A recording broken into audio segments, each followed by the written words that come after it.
Hello, everyone. Welcome to episode 3 of Coffee Chats with Ranjani and. Vignesh Kumar. All right. So, today we're going to talk about another topic which we hear about during our mentoring sessions. How do you find a mentor? Such a favorite topic this is, Vignesh. I've heard it like more than once. How do you find a mentor, right? Again, there's no right or wrong answer to it. I can share perspectives around how I go about it, and I let Vignesh add, right? Um, First things first. I think I remember listening to this in a podcast as well. Uh, do not start with "Can you be my mentor?" Right? That's probably a very wrong way to get a mentor, especially if you don't know the person. If you know the person for long, that's a different thing altogether. You already have that rapport. But if it's a completely new person you're approaching, do not approach with the question, "Can you be my mentor?" Why? Why is that not a great question? Because it's very ambiguous, right? What does that mentoring relationship entail? That's not defined yet. It also adds a lot of responsibility onto a person who doesn't even have that credibility with you, right? Or that connection with you yet. So do not start with that. And to be very honest with you, none of my mentors have started with that question, right? Like they are mentors, but I've never started with, making it a formal arrangement saying, oh, can you be one, right? So it's generally progresses as a relationship. So that brings me to the next one. Give before you take, right? Especially in mentoring, I think this is so valid in general also.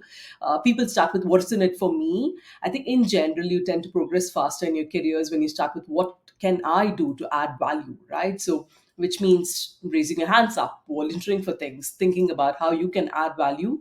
So when you give, you end up adding value, end up building relationships, and therefore then you are in a position to take at a later point in time, right? Next one is networking before you have to, right? I think people approach networking more like, oh, I need to do this, I need to find a new job, so let me go talk to this person. I think that's a very wrong way to approach networking, right? It has this big negative connotation. Networking is about building relationships.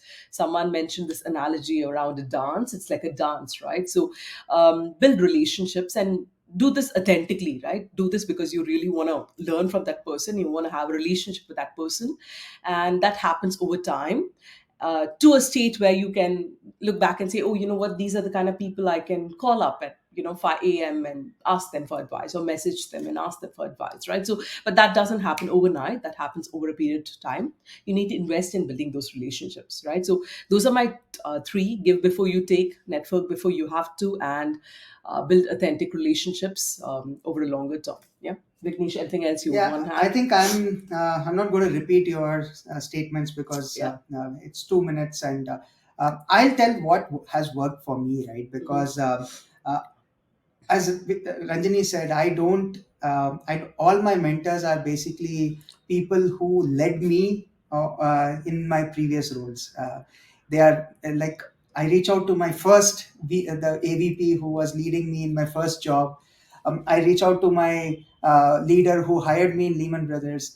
I reach out to my consulting head who saw me in my 4 years in that stint, and off late all the leaders who I've worked with in my tech space, right, be it Dell, be it Oracle, VMware, the people who have seen me, who people who understand me, people who know my style, and that is the critical thing that I look out for, right? Like it is a natural progression where two people have this like a tango together, where they know your strengths, your weaknesses, and you know how I can leverage that person's strength who you're looking up to. So that's where I basically have multiple layers of mentors. Some of my mentors, as I said, are 20, they know me from when I was 22, 23. They can just take me apart and fix my family life also in some cases.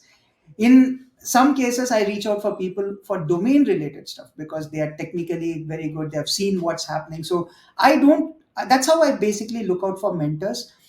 In my current space, I get inspired by people who post very similar articles or similar thoughts on LinkedIn. I reach out to them, and many a times that's how the relation starts building in. So that's my very simple methodology. I try to leverage the old relationships, people who know my style, people who I aspire to be, and then I just build on that. And over time they just very smoothly become my mentors. That's how I would put it.